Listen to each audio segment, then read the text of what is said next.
Hello, everyone, and welcome to Session 3, Workshop 13 of the EdCollab Gathering. I'm very excited to introduce two great presenters today. First, Dr. LaQuita Outlaw, who is the co-president of the Suffolk County Middle Level Principals Association and past president of the Long Island Association of Supervision and Curriculum Development. Secondly, I want to introduce Dr. Danielle Gately, who is an administrator in the East Williston Union Free School District in Old Westbury, New York. And based on their positions, it's not surprising at all to see them talking today about women in leadership. And I'm really looking forward to the presentation, and I hope you are too. With that, I'd like to turn it over to Dr. Danielle Gately. Good morning or good afternoon. Thank you everyone for joining us. Currently, I serve as the assistant to the superintendent for instruction and curriculum in East Williston, which is a small district on the North Shore of Long Island. This is my first year in this role, so it's been a bit of a whirlwind of a start to the school year. It's my 5th year in the district. Prior to this, I started my career in the Oceanside School District, first as a middle school social studies teacher, and then as the department supervisor and a middle school team leader. So I spent most of my career in middle school, which makes me very happy to present alongside Dr. LaQuita Outlaw, and I'll let her take a moment to introduce herself today. Good afternoon, everyone. And just as Danielle has said, thank you so much for joining us. And I am currently a principal at Bayshore Middle School and have served in that role for the past 12 years. Prior to that, I was the assistant principal in that same building and the instructional supervisor. So my entire middle school time has been serving in an administrative role. Prior to that, I was an English language arts teacher for 7th through 12th grade and loved every absolute moment of it, and am excited about presenting next to Danielle, who I admire and adore tremendously. Great. So we're excited to get started today. We have, I think, an exciting presentation to talk to you about the role of women in leadership and really all the different paths that this conversation can take us down. Us for the pre-recorded session, or you're joining us live, we can't tell you that we know the time that you're spending with us is because you're currently thinking about the same things that we were thinking about when we first thought of beginning administration and when we were in the classroom, as well as the things that we certainly think about each time that we are interacting and engaging as a leader. Please feel free to follow along with us on Twitter. Both of our Twitter handles are on the screen, and you can use the hashtag the EdCollab Gathering, space hashtag number 13, and that will allow us to track your thoughts and reflections with us today. Topic for a reason, and that there was something that piqued your interest. And feel free using those Twitter handles to share with us what it is that you wanted to find out about. You looked at the topic, women in leadership. Okay, just getting right back to that presentation.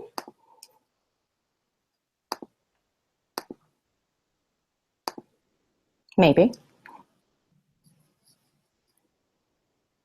And as Danielle brings up those images, you're going to shortly see 3 images that certainly when you think of women in leadership or in leadership roles, that come to mind.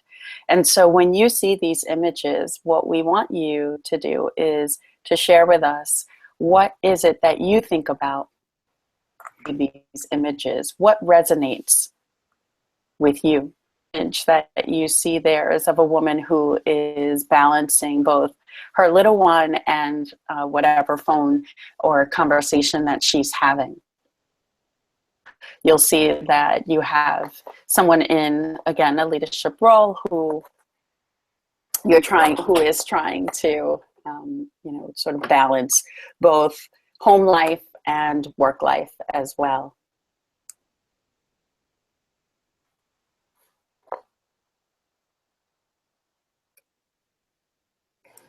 These are some interesting images because I think they all serve to draw some memories for all of us maybe not quite in exactly the way they're represented there. So I guess when I look at these pictures, they certainly bring up memories for me. I don't know that I've ever cooked dinner looking quite that good, but always maybe a little more frazzled and maybe yelling at my kids to get off the kitchen counter.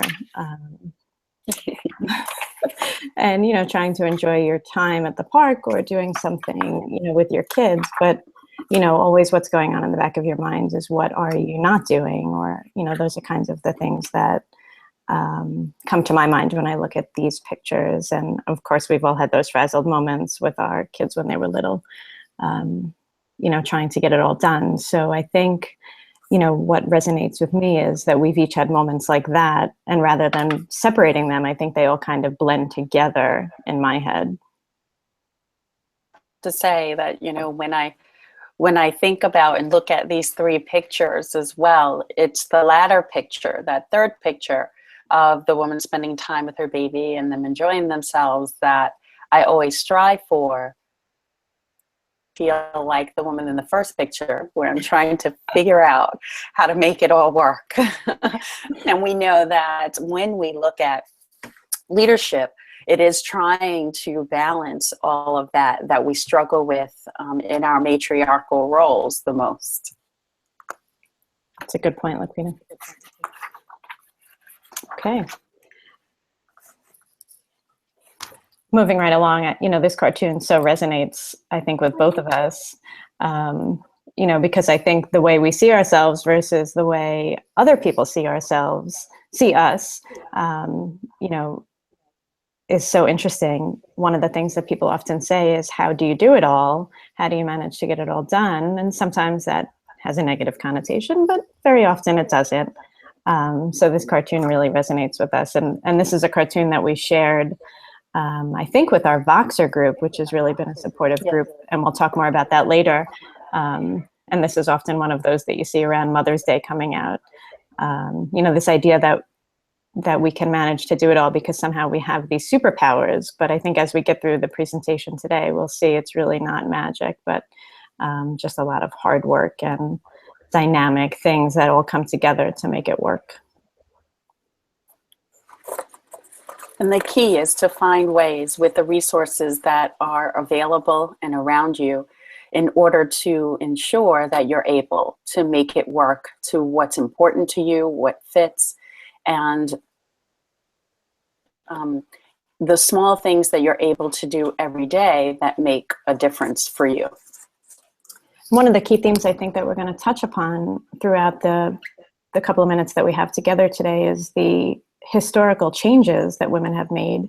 You know, this idea of, you know, we can do it all, which of course first emerged with Rosie the Riveter, and this expectation that has now come to be that, you know, we have to do it all because we can do it all, and the idea of, you know, the idea of doing it all perfectly, and, you know, that's the society, the way society now kind of pressures women and really everybody to get it all done with these standards that, you know, put so much pressure on so many of us.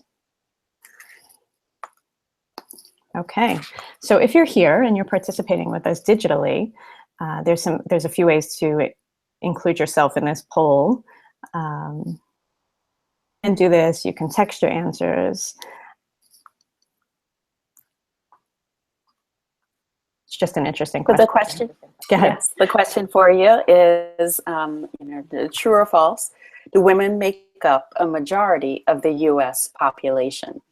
And using that poll response, go in and share with us your thoughts, true or false, and we'll share those momentarily with everyone. If we get a response via Twitter, via the poll, we'll give it just 5 seconds to see if there's anyone that is able to provide a response for us. And then we're going to move on to you, the information. I think just give a few seconds because it takes a little bit to text all that. Sure. Yeah.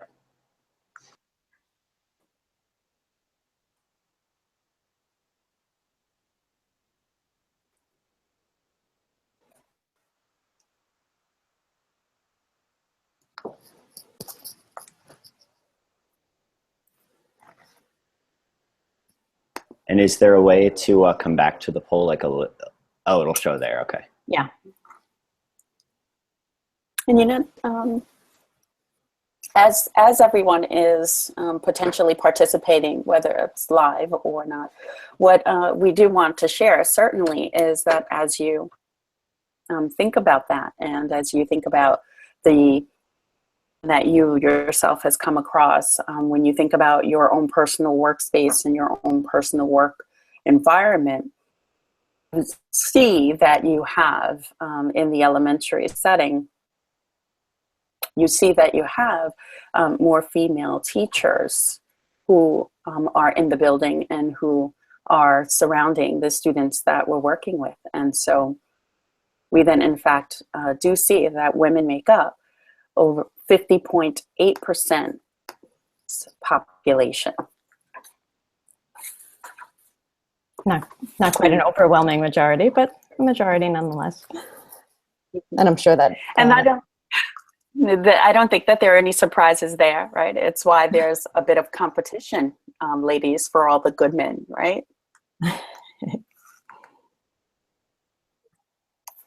Okay. We can show how these polls work. If you've never used one of these polls, they're a fun and interesting way to gather information from staff or from teachers or from students. If you have a one-to-one initiative or a BYOD policy in your school, they're fun to use with others in your class or in your building. Okay, we have another one here, but again, just another way to show the difference really. Do women represent a majority of the professional level leadership positions? And I think you can see where we're going with this. So we won't waste too much time here using the poll, but we can show certainly the results of them later on. I think all of you are rather intelligent and you can see exactly where we're going with this. So we'll skip right to the answers here. Okay, so certainly while there are 45% of women participating in the overall labor force, 37% of first and mid-level officials and managers are women, but only 25% of executives and senior level officials are women. So, one of the things that is a little discouraging when you look at the research surrounding this is there's not a lack of educated or highly educated women to fill these roles. All of the colleges and the upper level degree programs will tell you that there's more than enough women in their programs. So women are filling the pipelines to be prepared for these positions. Where does the drop-off happen, and why does the drop-off happen is really a more interesting question. And you'll see that drop-off, in fact, even just as alarming for women in educational positions. And even though the women are represented highly at the teacher level, the classroom level, at the leadership level, those numbers drop significantly. Of the 14,000 women who are in leadership superintendency roles, only 2,000 of them superintendents. Right. And of course, that's a nationwide statistic.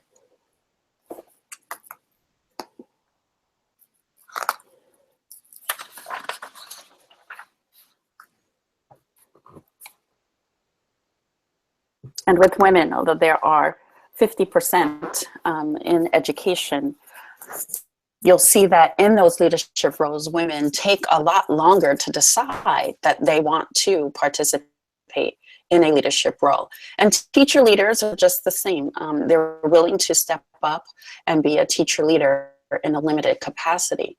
But considering what it is that is needed in the administrative role, that the risk takes a little longer for women, where a man will in fact wait and see and say, I'm ready for this, where women will wonder whether he or she is ready for a leadership role and question those who are around her to see if they believe that she is ready for a leadership role, rather than having that self-confidence needed to step into a leadership role. Right, we're going to touch again on that later. There's a few different topics later on in the show that talk more about that. Later on in the presentation that talk more about that. But consider this, we're looking at education here and the role that women play in leadership positions, but consider just a moment the world stage. And while we're certainly not going to get political here, of the 190 heads of state internationally, only 9, single number 9 are women. Of all the parliaments in the world, only 13% of the seats are filled by women.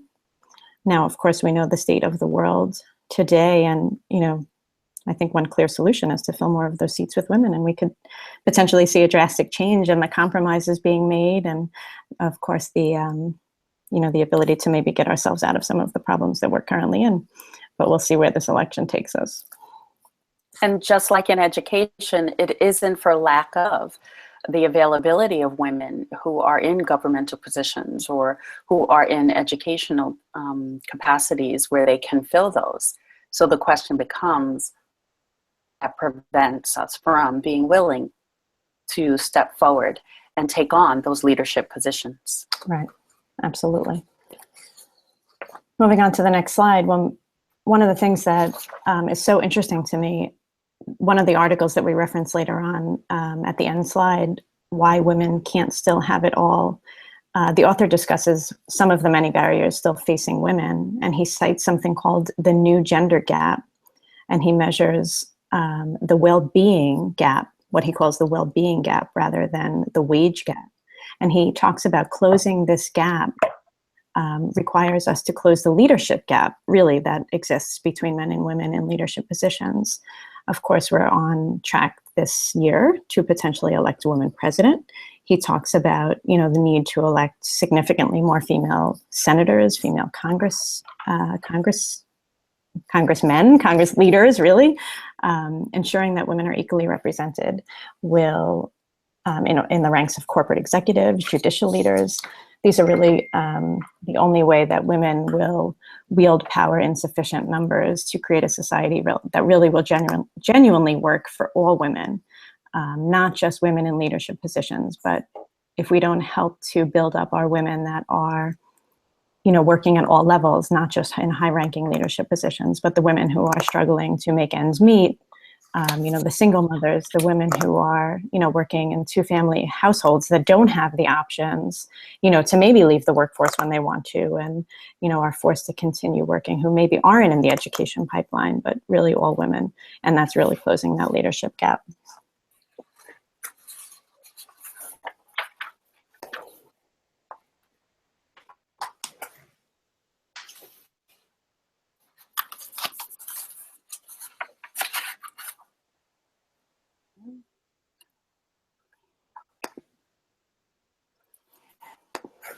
And for Asian, Black, and Hispanic women, the numbers are even worse. There are fewer African American and Asian women who are in leadership roles. There's only about 3% of women who are in leadership roles that are women of color.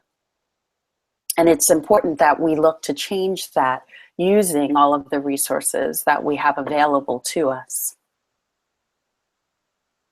Right. So, we've laid out a lot of issues. Sounds like a lot of negativity. Don't get us wrong. LaQuita and I are some of the most positive people that you will come across. So really, what do we do? What are some solutions? What can we do as educators? What can we do as leaders? How can we help those to advance that are looking to advance? And how can we encourage those in positions to build themselves up and to help build some of our girls up in our classrooms? And so there's some advice that we want to offer to those of you who have joined us because you are wondering the same as we are.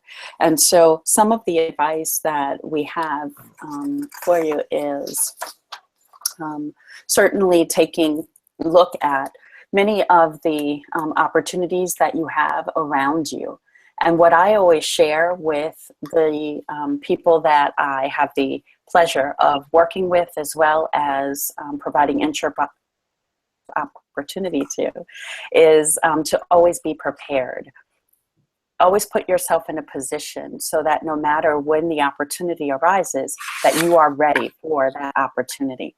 You want to be able to demonstrate for the person who you are working with has the ability to promote you, to show them that you are always ready for the next step and the next challenge.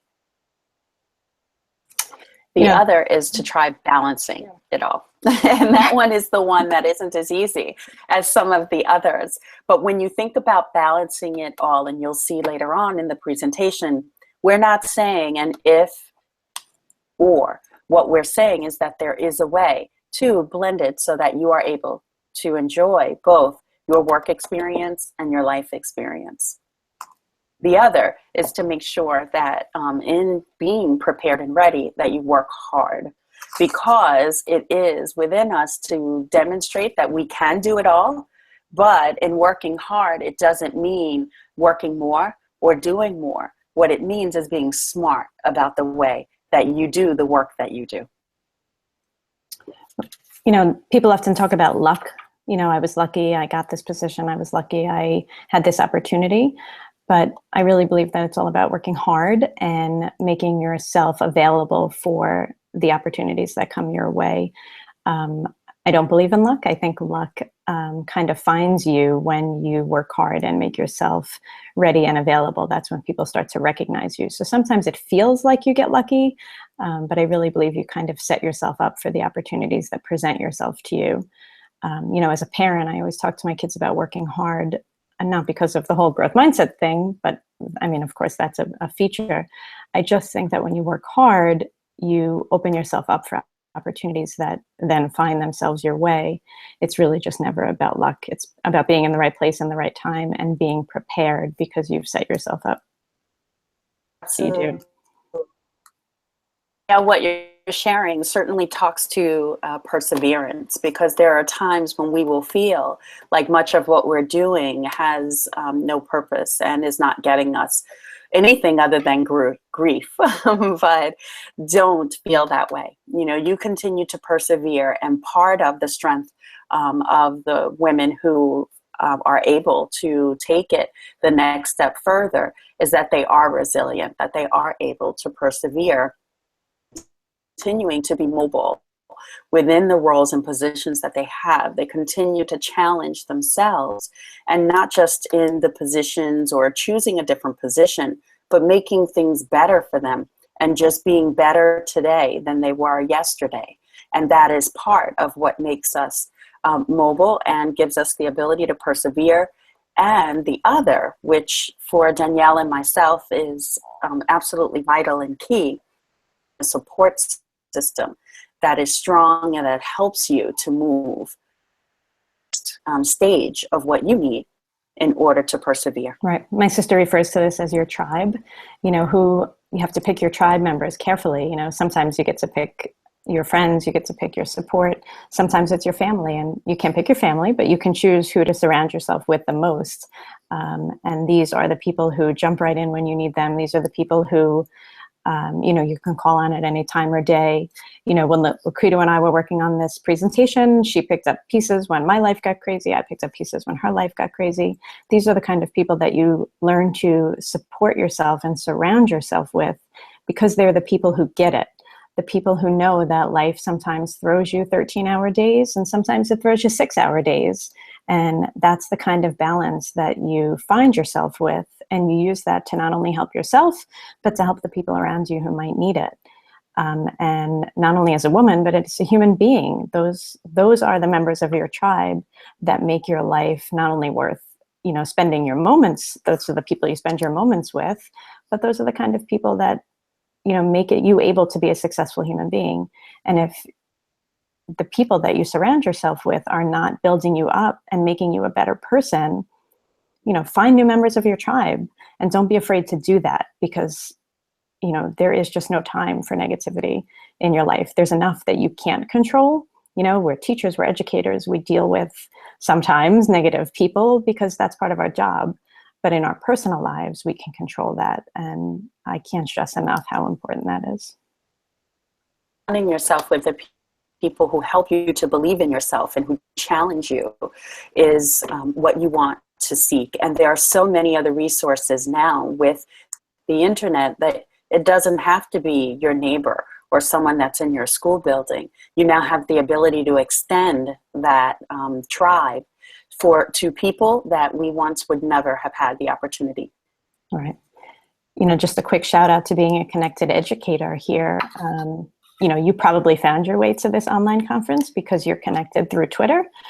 If you're not, and you know, you just dabbled here because somebody emailed you the link, then please connect through Twitter. You can start with LaQuita and I, but there are so many people who are learning together on a daily basis. You know, you can shout out a quick question. I need a resource for this writing activity, or I'm looking for a book for this reading activity that I'm doing, or I need an idea for back to school night to connect with my parents. And you will just simply get inundated with ideas for people who are doing, you know, just wonderful things. And these are the kind of people who will raise the bar for you. And as an educator, if you are not looking to raise the bar for yourself as a human, if you are not looking to raise the bar for yourself, you know, well, you probably wouldn't be here today because it's a Saturday at 1 o'clock and the sun is out. So I just believe that, you know, you are that person, you know, who is looking to really do that. So I have to think that, you know, you're a learner and you're here for all the right reasons. So if you're not a connected educator, then reach out to us and we will help you to get connected.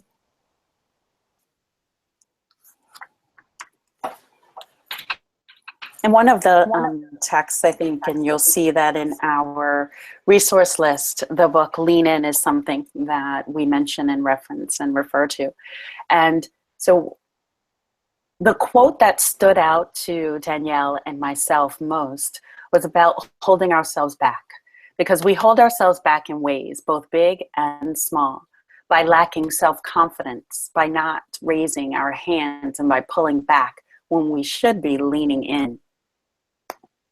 Leaning in is more about finding ways to seek the people and resources and taking the risks for you to be willing and able to work yourself up to seeing that you have more strength and the ability to do more than you ever gave yourself credit for.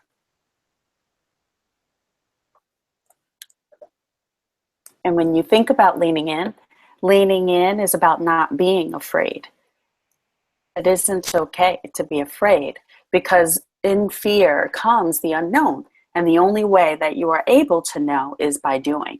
And so by not being afraid, we're saying to be willing to give yourself the opportunity to learn and to grow.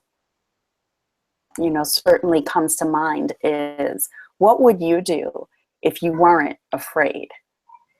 What would you do if you were willing to take risks and you were willing to allow yourself to explore beyond even your own expectations? This is such an interesting question. You know, when we put this out to the group of women that are in our Voxer group, again, we mentioned this Voxer group, and we have just such an amazing, inspiring group of women. We got such great conversations. We even got a group of women we even got a woman who applied for a job after having this conversation with us about what would you do if you weren't afraid. You know, just a simple question, you know, causes such self-reflection in people. You know, thinking back on my own life and what would I do if I wasn't afraid? What have I done when I didn't let fear get in my way? You know, of course, that kind of reflection in anyone can really cause some life-changing things. And aren't these the kind of questions we want to ask our students, that we want to encourage them to really think about? You know, what's the worst that can happen if you try something? You know, of course, in a safe space, if we make our classrooms safe spaces for kids to have these conversations, to try new things, to try to learn new things. Really interesting questions. Yes, and for me, it also raises the question, if this is what we are always willing to encourage, not just others and our students to do, but everyone around us who would ever come and inquire and ask for advice, then why aren't we willing to take our own advice? Why aren't we willing to do what we would suggest others do? which is to be brave and to take that risk.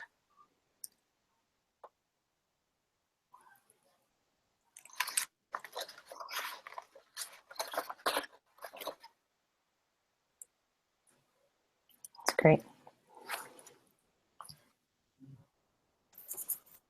And so it's important that we certainly be willing to push ourselves to do a bit more. And there's a brief video that we wanted to share with you that looks at, it's a TED Talk that looks at teaching girls to be brave and not perfect, because we ourselves have always said that we have to be perfect, and that's not at all what we need to be. What we need to be is brave.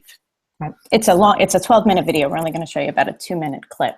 So just give me one moment while I find. When you play it, if you could unplug your headphones and turn up the volume high on your computer. Okay, got it.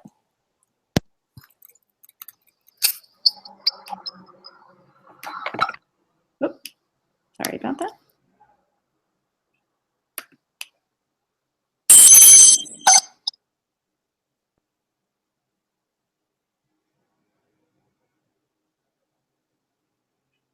Are going to be perfect in.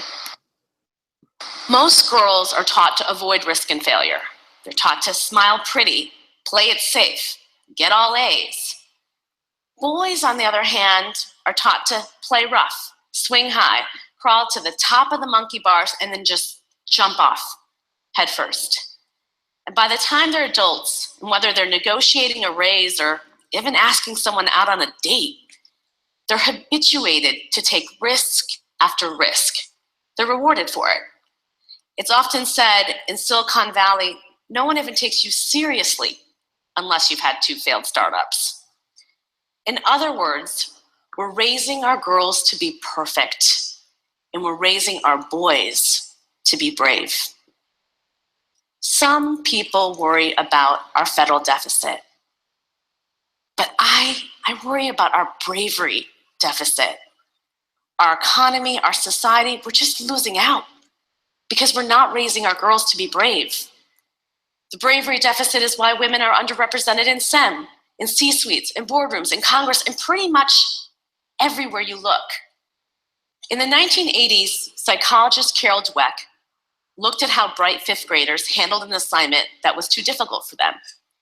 She found that bright girls were quick to give up. The higher the IQ, the more likely they were to give up. Bright boys, on the other hand, found the difficult material to be a challenge. They found it energizing.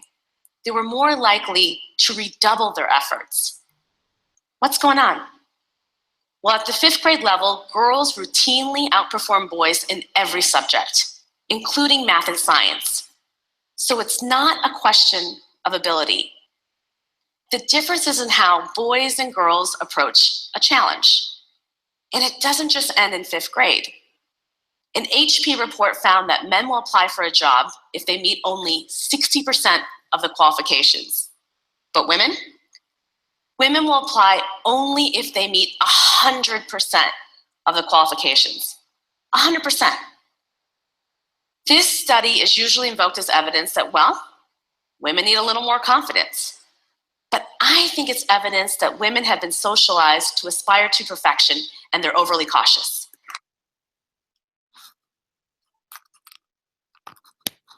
Okay, so just to be jumping right back in here. Yep. And it's no longer okay for us to socialize ourselves and our other young women to be perfect. And there are so many resources that we have available to us in literature for us to be able to demonstrate and show our girls that yes, they can do it. Yes, they can be brave. No, 100% don't have to meet 100% of the qualifications in order for them to be willing to go that next step. Right. You know, we spend so much time with our girls in classrooms every day as educators. You know, this is a literacy conference for the most part. And of course, reading is key to so much.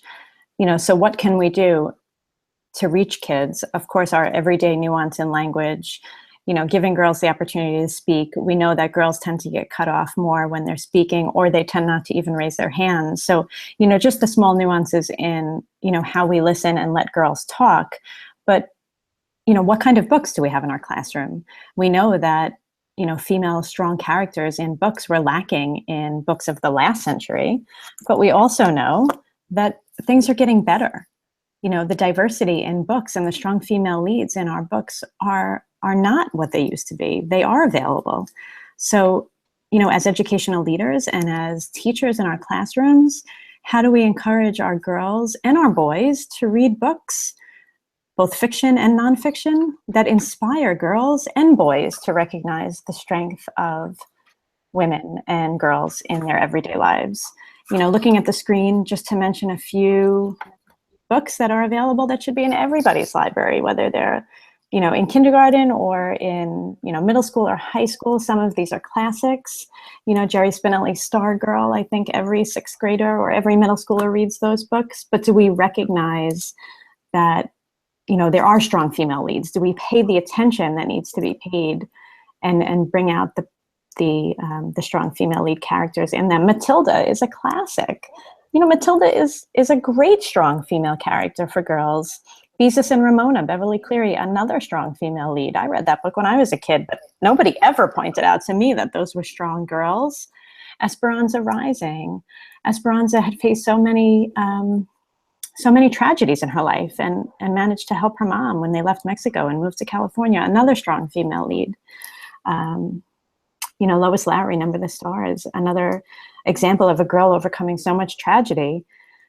The Ninth Ward, looking at this book, this girl survived so much after the hurricane in Louisiana, so much tragedy, but again, a strong female lead. The Hunger Games, we've all read those books, we've seen the movies, but do we recognize them for the strength in the female lead characters? So not just having the books, but using them to talk about girl power, to talk about bravery, to talk about female leadership. And in each and every one of them, there's a young lady who's sitting in that classroom, or who's listening to you, or who's watching you, that you can in fact provide them with a relationship, a connection in some way, because that's how we ourselves have improved our own leadership skills and abilities and willingness to take risk, is by seeing someone else doing it, or by someone sharing with us that yes, we could do it, and we then began to believe in ourselves.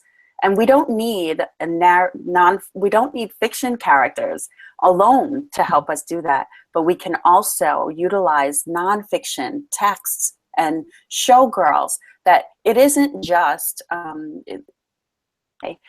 that we have people who are stepping up and who are able to provide us with references and connections, but not only yesterday, but today. There are so many powerful women leaders who have the ability to help us see that, yes, we can. Right. And let's not do this on a day or a month that celebrates, women's history.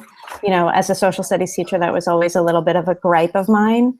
There were women and there were African Americans and there were Hispanics who contributed, and they needed to be celebrated all year, as we taught about all the white men who did wonderful things, not just for a day or a month or a week.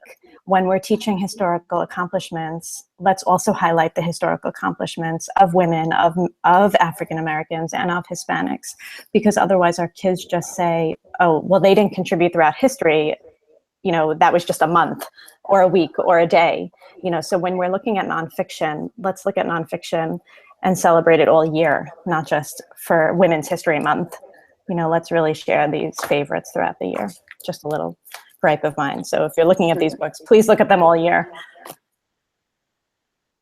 And although more diversity is needed in our children's books to allow our young women to see their images on the pages of those books, the diversity that does exist allows us to help every single young lady that sits before us see that she can make a difference, that there were others who were before her who had not had the examples, but now have the examples and can be an example for others. Right. Things that we are looking at is the classroom library, and how do you assess? Right. your classroom Yeah, a library. little shout out to the EdCollab. This is a great rubric, to use when you're looking at your classroom library. How does it hold up? And this is also a great tool to bring to your administrators. Look, I'm looking at my own classroom library. I'm using this with my kids to look at my classroom library. I could really use some funding for some books. It's hard to turn down a really inspired classroom teacher, especially with some facts. So this is a great tool. Let's skip to the slide with the few moments that we have remaining that share a little bit about balancing all of this. Great. Yes, you got it. Okay. Do you want to skip the video?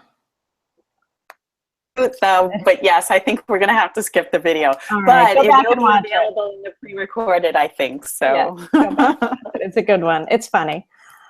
Okay. How about this? This one, LaQuita, does this look good?